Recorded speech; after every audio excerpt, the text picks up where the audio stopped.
Nagbabala si dating NCR Police Chief Retired General Jonel Estomo kay Julie Dondon Patidongan. Sasamahan daw siya ng reklamo kapag hindi binawi ang pagdawit sa kanya sa kaso ng missing sabongeros. Sabi naman ni Patidongan, wala siyang babaguhin sa kanya mga sinabi. May unang balita si June Veneracion.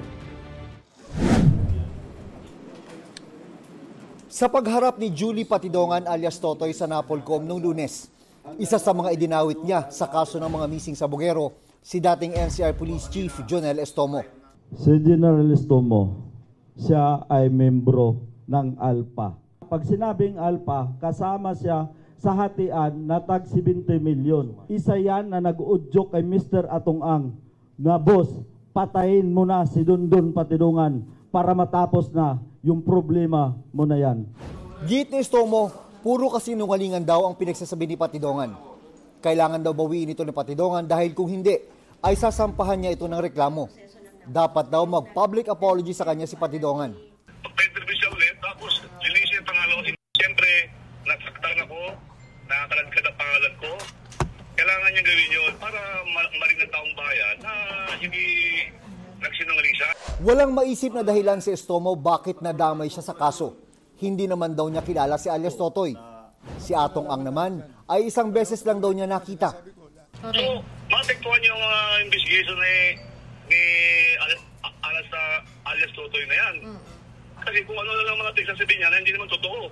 Inilabas ni Estomo ang sertifikasyon mula sa Pitmaster Foundation na nagsasabing hindi siya trustee o opisyal ng korporasyon at wala siyang kaugnayan sa business activities o operasyon ito. Ang Pitmaster Foundation ay charitable organization ng gaming company na Lucky 8 Star Quest na pagmamayari ni Ang. Sa bagong panayam ng GMA Integrated News, sinabi ni Patidongan na bakit daw siya magbibigay ng public apology gayong wala naman siyang kasalanan.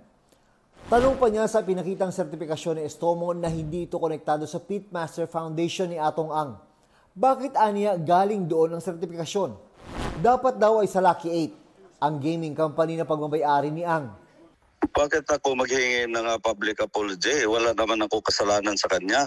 Sinabi ko lang naman, nakasali siya sa ALPA. Hinihingan pa ng reaksyon dito si Ang. Ito ang unang balita. June Veneracion para sa GMA Integrated News. Igan, mauna ka sa mga balita, mag-subscribe na sa GMA Integrated News sa YouTube para sa iba't ibang ulat sa ating bansa.